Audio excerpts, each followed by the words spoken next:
Hello everyone, SL vacancy update চ্যানেলে আপনাদের স্বাগত।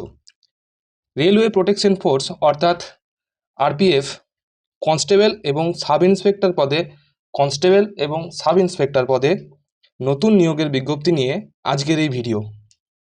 আপনি যদি ভারতীয় রেলে ইউনিফর্ম পরে দেশ সেবা করতে চান তবে আজকের ভিডিওটি একদম শেষ পর্যন্ত দেখুন, কারণ আজ আমরা আলোচনা করব কারা আবেদন করতে পারবেন, বয়স কত লাগবে, পরীক্ষার সিলেবাস কী এবং কিভাবে প্রস্তুতি শুরু করবেন।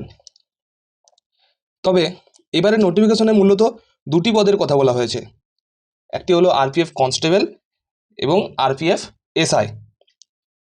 মোট শূন্যপদের সংখ্যা প্রায় 5,000 থেকে 8,000 পর্যন্ত। এর মধ্যে পুরুষ ও মহিলা উভয়েই আবেদন করতে পারবেন। এরপর আসি শিক্ষাগত যোগ্যতা। আপনি যদি স্বীকৃত কোনো বোর্ড থেকে মাত্র 10th পাস করে থাকেন তাহলে কিন্তু আপনি কনস্টেবল পদের জন্য আবেদন করতে পারবেন এবং সাব ইন্সপেক্টর পদের জন্য আপনার গ্র্যাজুয়েশন অবশ্যই দরকার। বয়সসীমা কনস্টেবল পদের ক্ষেত্রে 18 থেকে 28 বছর এবং সাব ইন্সপেক্টর পদের জন্য 20 থেকে 28 বছর পর্যন্ত বয়স লাগবে। এছাড়া ওবিসি এবং এসটি প্রার্থীরা আপনাদের যেরকম ছাড় থাকে সেরকম মতো ছাড় কিন্তু এখানে পেয়ে যাচ্ছেন। এবার সিলেকশন প্রসেস নিয়ে বলি। আরপিএফের চাকরি পেতে গেলে আপনাকে 3টি প্রধান ধাপ বের করতে হবে।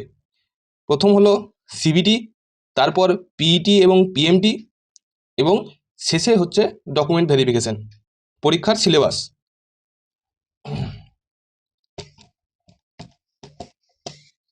সিলেবাস কি কি আছে?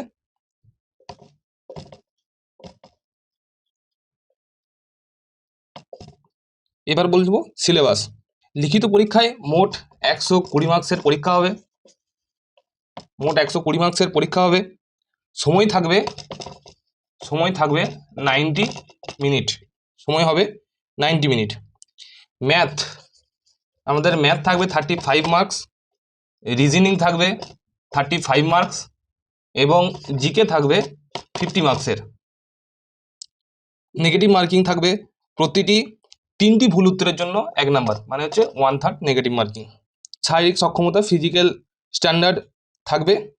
উচ্চতা থাকবে জেনারেল এবং ওবিসি পুরুষদের জন্য 165 সেন্টিমিটার, মহিলাদের জন্য 157 সেন্টিমিটার। এসসি এসটিদের জন্য কিছুটা ছাড় এখানে থাকে।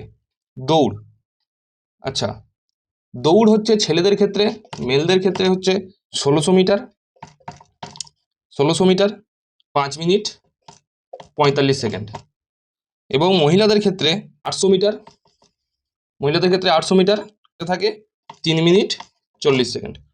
ফ্রেন্ডস, রেলের এই সুযোগ হাতছাড়া করবেন না। প্রস্তুতির জন্য এখন থেকেই অঙ্ক এবং জেনারেল অ্যাওয়ারনেসের উপর জোর দিন। বিশেষ করে হিস্ট্রি, জিওগ্রাফি এবং সায়েন্সের পার্টগুলো ভালো করে দেখুন। আজকের তথ্যগুলো ভালো লাগলে ভিডিওটি লাইক করুন এবং বন্ধুদের সাথে শেয়ার করুন। আর চাকরির সমস্ত আপডেট সবার আগে পেতে এসএল ভ্যাকেন্সি আপডেট চ্যানেলটি সাবস্ক্রাইব করে পাশে থাকা বেল আইকনটি প্রেস করে রাখুন। দেখা হচ্ছে পরের ভিডিওতে। ধন্যবাদ।